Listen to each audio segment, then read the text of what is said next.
Guys, welcome back in dream high academy.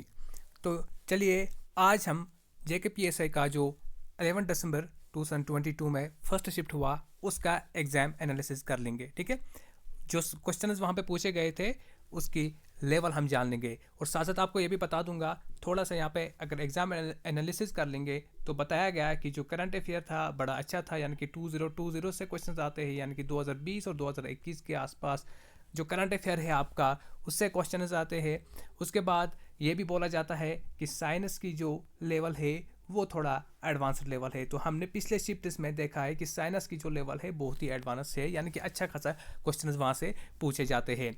उसके बाद math से आपका DI है उस सब में, या इंग्लिश है आपका, उसमें जो भी लेवल थी वो नॉर्मल थी। ऐसा बोला जाता है बच्चों के द्वारा कि भाई ऑप्शन देखने के बिना ही हम जो मैथ से आपके या रीजनिंग के क्वेश्चन है वो करते थे। तो ये कुल मिला के एग्जाम एनालिसिस था। अब थोड़ा क्वेश्चन क्या क्या पूछे गए थे आज की सेशन में उसको डिस्कस कर लेंगे। टेलीग्राम चैनल को ज्वाइन करिएगा, वहाँ इसकी PDF भी मिलेगी आप लोगों को। गांधी इरविन पैक्ट पे एक क्वेश्चन आया था।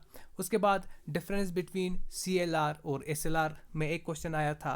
GDP of which state is minimum और मैक्सिमम। ठीक है, यहाँ पे मिनिमम या मैक्सिमम पूरा क्लियर नहीं था, किसी ने मैक्सिमम बोला किसी ने मिनिमम बोला, तो ये क्वेश्चन कुछ ऐसा था। 39th यूनेस्को हेरिटेज साइट कौन सी है। ठीक है, आप एक काम करिए, इन सब क्वेश्चंस का हमें आंसर आप कमेंट बॉक्स में ज़रूर बता दीजिएगा।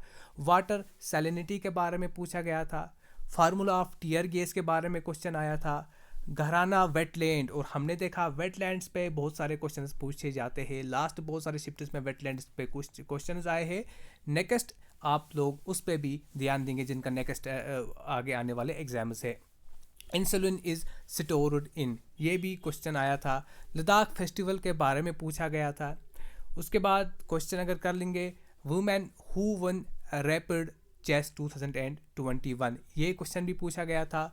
How many seat is vacant for POK, ठीक है, ये क्वेश्चन भी पूछा गया था। याद रखिएगा, बोला जाता है कि JK रीऑर्गेनाइजेशन एक्ट से बहुत सारे क्वेश्चंस आते हैं, यानी कि 4 से 5 क्वेश्चंस आपको रीऑर्गेनाइजेशन से आते हैं, और हर एक शिफ्ट में हमने देखा है कि रीऑर्गेनाइजेशन एक्ट से क्वेश्चंस आते हैं। सो आप भी एक बार इसको मस्त से रिवाइज करके वहाँ पे एग्जाम में अपीयर हो जाएगा।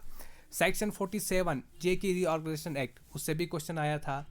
उसके बाद कॉफ़ी प्रोडक्शन स्टेट, ठीक है, लार्जेस्ट कॉफ़ी प्रोड्यूसिंग स्टेट कौन सी है, उस पर क्वेश्चन आया था।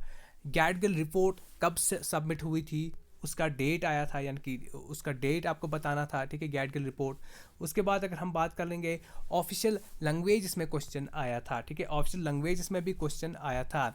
और साथ साथ में ये भी बोला जाता है कि एवरेज परसेंटेज इस सब में भी क्वेश्चन वहाँ पे देखने को मिले, और बहुत ही ईजी लेवल के वो क्वेश्चन थे।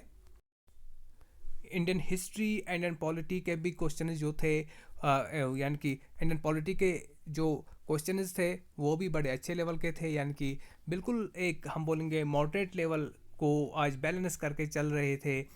JKSSB के जो भी एग्जाम्स थे JKPSI में, तो एक इजी टू मॉडरेट लेवल थी। इंडियन हिस्ट्री में भी उतने खास क्वेश्चन थे, लेकिन उतना मतलब इंसान अगर एक बार रिवाइज करेगा अच्छे से तो वो सीधे साधे क्वेश्चन थे। ठीक है, इंडियन पॉलिटी के भी जो क्वेश्चन थे वो स्ट्रेट फॉरवर्ड थे।